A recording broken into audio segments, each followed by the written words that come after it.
ज्यांनी कोणी विधानं केली असतील त्यांचा मी जाहीररित्या निषेध करतो. आपल्या नेत्याविषयी, आपल्या जवळच्या व्यक्तीविषयी असं जर कोण बोललं तर तळपायाची आग मस्तकात सर्वांचीच आमची केलेली आहे.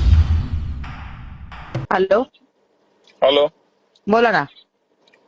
काय काम नाही माझं, असंच केलंय. बोल. काय म्हणता? काय म्हणायचंच नाही मला, बोल. अयो, माझं काय काम नाही, असंच केलं आणि बोल म्हणजे. तुम्ही आज येणार होते ना मुंबईला? ती माझं मी बघेल ना. आहे का आता? मग बोल. पत्र द्यायचं होतं ना तटकरे साहेबांना. अजित पवारला दिलं तरी मला काय फरक पडायचा आता वर जावं लागेल त्यासाठी मला. आहे? गेले तरी मला फरक पडायचा आहे? नाही पडणार. नाही पडणार. 16 तारखेला जायचं आहे ना, माहिती आहे लक्षात? नाही यायचं काय माझं संबंध. का बरं नाही यायचं? नाही यायचं. कसं नाही येणार? आपण एखाद्या देवाला कशाला जातो? बिअर मारले 3. 3 मध्ये तेवढी चढली. मला पाठवत जा ना रोज 3 बिअरचे पैसे. हा सोम. हा नाही केली ऑर्डर झोमॅटोवरनं. हा हो सांगते मी. नाही मी करते, ब्लिंकिट वरनं करते मी. हा हा हा हा. हॅलो. बिझी आहात का तुम्ही? नाही हो, ते रुपाली ताईंना त्रास होतोय. आम्ही ताईंना आम्ही एकाच इथं आहे ना. मिली पाहिजे रुपाली ताई. ए अरे गप रे बाबा, कशाला दुसऱ्यांना मारतो? मग ठीक आहे, मला वाटलं मेली पाहिजे तर मी म्हणतो मेली पाहिजे. हा, अजित पवार मेला त्याचा मला फरक पडला नाही, तर रुपाली मेली तर मला काय लय फरक पडायचा आहे? तुला मी मेले तरी कुठे काय फरक पडायचंय? हा, तू मेली तरी मला नाही फरक पडायचा. पुढं हा संपत. मग काय कशाला लोड घेतो तू? जाऊ दे आपलं काय. दादाच्या स्मृतीस्थळी आज तुम्ही आज भेट दिलेली आहे, काय सांग? विधान परिषदेवर दुसऱ्यांदा निर्वाचित झाल्यानंतर माझे नेते, माझा आदर्श, मी हा माझा विजय अजितदादांना समर्पित केला.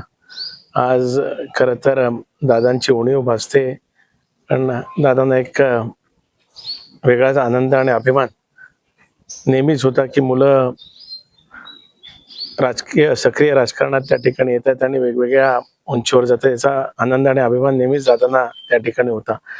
आज या ठिकाणी येताना भावनाविवश होतोय, पण ह्या स्थळावरनं मी आपल्या सर्वांना वचन देऊ इच्छितो की दादांनी दिलेल्या मार्गावर, दादांनी दिलेल्या ध्येयावर निश्चितच मी माझ्या परीने काम करण्याचा प्रयत्न करीन.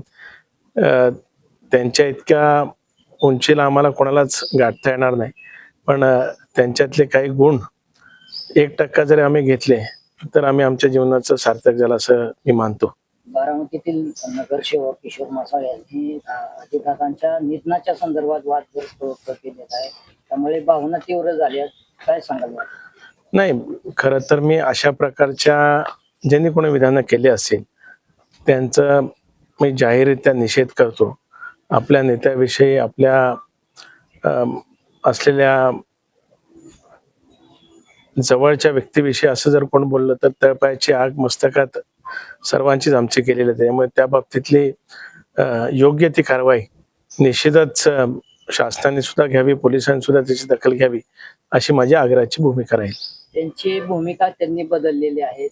तो आवाज जो आहे तो माझा नाही, असं वक्तव्य त्यांनी काल परत केले. नाही, प्रत्येक जण आपापलं वाचवण्याचा सर्वसार्व करण्याचा प्रयत्न करत असतो, पण तपासांती जे खरं आहे ते त्या ठिकाणी येईल आणि तपासामध्ये जर ते बोललेलं आढळून आलं तर कडक कारवाई त्यांच्यावर करावी अशीच माझी सर्व दाताप्रेमींच्या वतीने आग्रहाची विनंती राहील.